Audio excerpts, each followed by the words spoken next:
Hello everyone, I am geography teacher in Adarsh Senior Secondary School, Khaisargarh. Hope you all are fit and fine, dear students. We know that due to corona pandemic, the whole country has locked down itself. The country is struggling with school teachers and lack of education. The school have started online classes. I welcome you all to join online classes.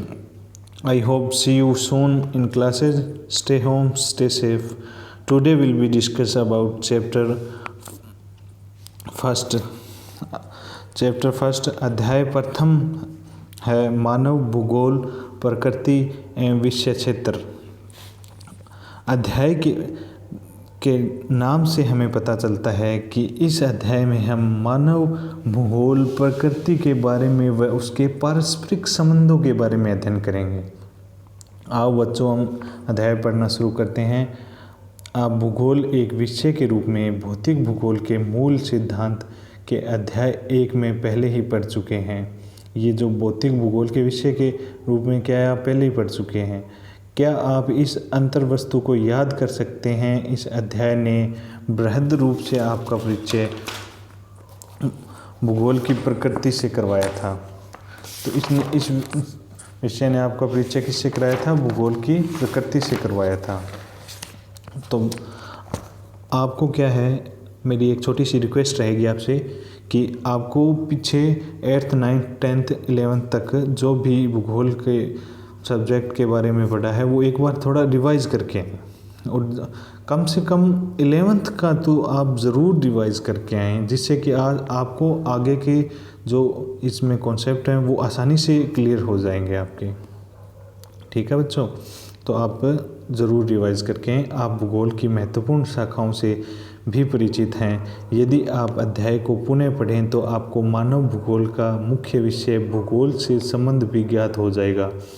जैसा कि आप जानते हैं कि एक अध्ययन क्षेत्र के रूप में भूगोल समाकलनात्मक, आनुभविक एवं व्यवहारिक है। अतः भूगोल की पहुंच विस्तृत है।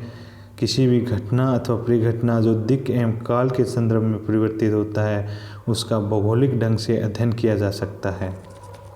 ठीक है बच्चों, तो आप अभी आपको थोड़ी सामान्य जो पीछे का आपको थोड़ा रिवाइज करवा देते हैं और सामान्य बातों के बारे में आपको बता देते हैं। जैसे आपको पता होगा, यदि नहीं पता है तो भी एक बार आपको, और पता है तो भी एक बार आप दोबारा से पढ़ लीजिए। भूगोल क्या है? भूगोल का मीनिंग इंग्लिश में क्या होता है? ज्योग्राफी। या भूगोल ग्रीक या यूनानी शब्दों से कह सकते हैं। ग्रीक और यूनानी एक ही बात है। ग्रीक यूनानी शब्दों से बना हुआ है, यह 2 शब्दों से मिलकर बना हुआ है, जैसे जियो और ग्राफियन। जियो का अर्थ होता है पृथ्वी और ग्राफियन का अर्थ होता है वर्णन किया, पृथ्वी का वर्णन किया। आगे हम पढ़ते हैं बच्चों। थोड़ी थोड़ी छोटी छोटी जो सामान्य जानकारियाँ हैं वो आपको साथ के साथ मैं देता जाऊँगा। तो आपको ये भी पता होना चाहिए सबसे पहले कि भूगोल के जनक कौन है। भूगोल के जनक, यदि आपसे ये पूछा जाएगा लघुतरात्मक या अति लघुतरात्मक के प्रश्न के अंदर, तो आपका आंसर रहेगा हिकेटियस। हिकेटियस क्या है? भूगोल के जनक इनको कहा जाता है। यदि आपसे पूछ लिया जाए भूगोल शब्द के जनक कौन है, तो इसके लिए आपका आंसर हो जाएगा इरेटोस्थनीज। इरेटोस्थनीज क्या है? भूगोल शब्द के जनक हैं। इसमें आप थोड़ा सा माइनर डिफरेंस है, उसको आपको ध्यान रखना है। भूगोल शब्द के जनक पूछें तो इरेटोस्थनीज, भूगोल के जनक पूछा जाए तो हिकेटियस। तो आगे हम बढ़ते हैं। भूगोल, भूगोल किसको कहते हैं? भूगोल के अंदर आता है पृथ्वी का मानव आवास के रूप में अध्ययन। पृथ्वी का मानव आवास के रूप में अध्ययन है, उसको क्या कहते हैं? भूगोल। भूगोल की मुख्यतः 2 भागों में बांटा जा सकता है, जैसे भौतिक भूगोल और मानव भूगोल। भौतिक भूगोल कौन सा होता है? विभिन्न प्रदेशों के भौतिक पर्यावरण का अध्ययन। विभिन्न प्रदेशों के भौतिक पर्यावरण का अध्ययन क्या कहलाता है? भौतिक भूगोल। भौतिक भूगोल में क्या क्या आता है? मिट्टी, पहाड़, पेड़ पौधे, जीव जंतु, जलवायु। ये क्या है, आप किस में पढ़ चुके हैं? 11th के अंदर पढ़ चुके हैं। तो आपको 11th के जो टॉपिक हैं ये वापस से एक बार रिवाइज करके आने हैं। और अब जैसे हम पढ़ेंगे 12th में मानव भूगोल। 12th के अंदर अपन क्या पढ़ेंगे? मानव भूगोल। मानव भूगोल में क्या आ जाता है? भौतिक पर्यावरण और जगत के अंतर संबंधों का अध्ययन। भौतिक पर्यावरण और मानव जगत के अंतर संबंधों का अध्ययन, जैसे मिट्टी, पेड़ पौधे, पहाड़ और जलवायु हो गई, और उनका मानव के साथ क्या संबंध है। जैसे कि मानव क्या पेड़ पौधों से क्या क्या चीज़ें लेता है, जैसे कि पेड़ पौधों से लकड़ियाँ भी उसको मिलती है, ऑक्सीजन भी मिलती है उसको। वैसे ही पहाड़ों से क्या चीज़ मिलती है, मिट्टी से क्या वो प्राप्त करता है। इस प्रकार मानव और इनका भौतिक पर्यावरण के बीच में जो अंतर संबंध है उनका अध्ययन क्या कहलाता है? मानव भूगोल। ठीक है बच्चों। आगे इसके अंदर कई भूगोलवेत्ता हुए हैं, उन्होंने अपनी परिभाषाएं दी हैं। तो सबसे पहले अपन पढ़ते हैं फ्रेडरिक रेटजेल। फ्रेडरिक रेटजेल ने क्या कहा था? फ्रेडरिक रेटजेल मुख्यतः किससे संबंधित थे? जर्मनी से संबंधित थे। अब आपको मैंने ये बोला है जर्मनी, तो आपको जर्मनी के बारे में पता होना चाहिए कि ये विश्व के नक्शे पर कहाँ स्थित है। तो आपको ये चीज़ें भी साथ के साथ तैयार करते जाना है। और आप ज्योग्राफी के स्टूडेंट हो तो आपको निश्चित रूप से पता होना चाहिए कि ये कहाँ पे है। आपको साथ के साथ अपने घर पे एक वर्ल्ड और एक इंडिया का मैप है वो आपको अपने पास रखना है। उससे क्या है कि आप जब भी कोई किसी का नाम आता है तो आप उससे क्या है कि पता चलना चाहिए उसको, आपके माइंड में ये चीज़ें आनी चाहिए कि हाँ जर्मनी कहाँ पे मैप के अंदर। तो ये चीज़ें इससे आपके आगे कंपटीशन के अंदर, कंपटीशन की जो आगे का आप जो कंपटीशन देंगे उसमें भी आपको इस चीज़ का फ़ायदा मिलेगा। ठीक है बच्चों। तो फ्रेडरिक रेटजेल थे, उन्होंने उनके बारे में एक थोड़ी सामान्य जानकारी भी है कि फ्रेडरिक रेटजेल है, उनको क्या कहा जाता है? आधुनिक मानव भूगोल का जनक। आधुनिक मानव भूगोल का जनक किसको कहा जाता है? फ्रेडरिक रेटजेल को कहा जाता है। ठीक है बच्चों। और इनकी परिभाषा क्या थी मानव भूगोल के बारे में? मानव भूगोल मानव समाज और धरातल के बीच संबंधों का संश्लेषित अध्ययन है। क्या है? मानव भूगोल मानव समाज और धरातल के बीच संबंधों का संश्लेषित अध्ययन है। इसके बाद इनकी एक शिष्या हुई, उनका नाम है एलन सी सैंपल। तो उन्होंने भी एक परिभाषा दी। उन्होंने थोड़ा सा आगे इसके बारे में विस्तार से बताया कि मानव भूगोल अस्थिर पृथ्वी और क्रियाशील मानव के पारस्परिक परिवर्तनशील संबंधों का अध्ययन है।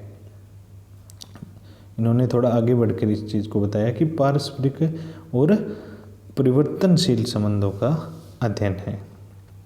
तो इन दोनों की जो विचारधारा थी उनको क्या कहते हैं? नियतिवाद। नियतिवाद का सामान्य अर्थ है प्रकृति का प्रभाव अधिक होता है। सामान्य अर्थों में ये भी समझ सकते हैं अपन कि प्रकृति इसमें क्या है? सर्वे सर्वा होती है और मनुष्य क्या है? उसका दास होता है। जिसे प्रकृति मनुष्य को चलाती है, ना कि मनुष्य प्रकृति को चलाता है। ठीक है बच्चों, ये हुआ। इससे आगे हम बढ़ते हैं चैप्टर।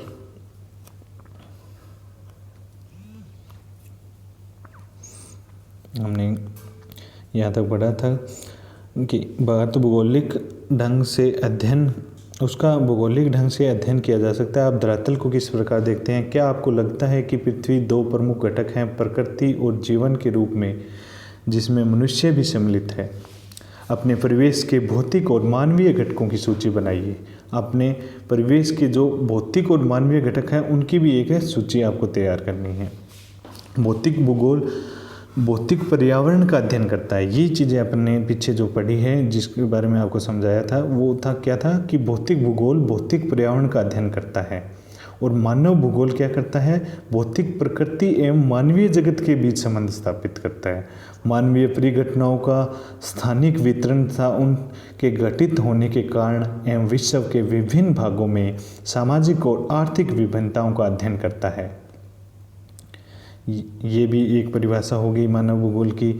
आगे चलते हैं। आपको इस तथ्य का पहले से बोध होगा कि एक विषय के रूप में भूगोल का मुख्य सरोकार पृथ्वी को मानव के घर के रूप में समझना है और उन सभी तत्वों का अध्ययन करना है जिन्होंने मानव को पोषित किया है। अतः प्रकृति और मानव के अध्ययन पर बल दिया गया है। किसके पर बल दिया गया है? प्रकृति और मानव के अध्ययन पर बल दिया गया है। आप अनुभव करेंगे कि भूगोल में द्वैतवाद आया और इस आशय के व्यापक तर्क वितर्क आरंभ हो गए। द्वैतवाद आने से क्या हो गया? भूगोल में द्वैतवाद आने से क्या हुआ? व्यापक तर्क वितर्क आरंभ हो गए। द्वैतवाद आया, द्वैतवाद से व्यापक तर्क वितर्क आने प्रारंभ हो गए। एक विषय के रूप में भूगोल को नियम बनाने, सिद्धांतिकर, नोमोथेटिक अथवा विवरणात्मक, भावचित्रात्मक, एंडियोग्राफिक होना चाहिए। क्या इसके विषय वस्तु को व्यवस्थित किया जाना चाहिए और इसके अध्ययन का उपागम प्रादेशिक एवं क्रमबद्ध होना चाहिए।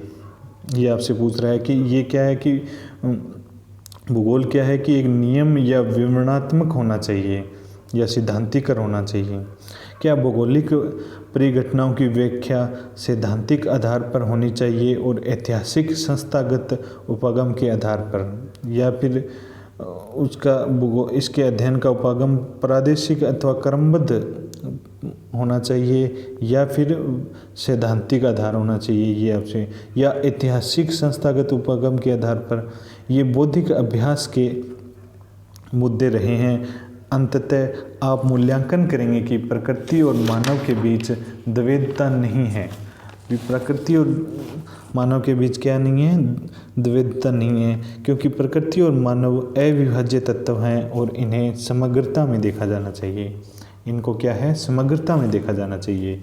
छोटे रूप में न देखकर या नियमों में बांध कर नहीं देखना चाहिए। इसको क्या है? समग्रता के रूप में देखना चाहिए। यह जानना रुचिकर है कि भौतिक और मानवीय दोनों परिघटनाओं का वर्णन मानव शरीर रचना विज्ञान से प्रतीकों का प्रयोग करते हुए रूपकों के रूप में किया जाता है।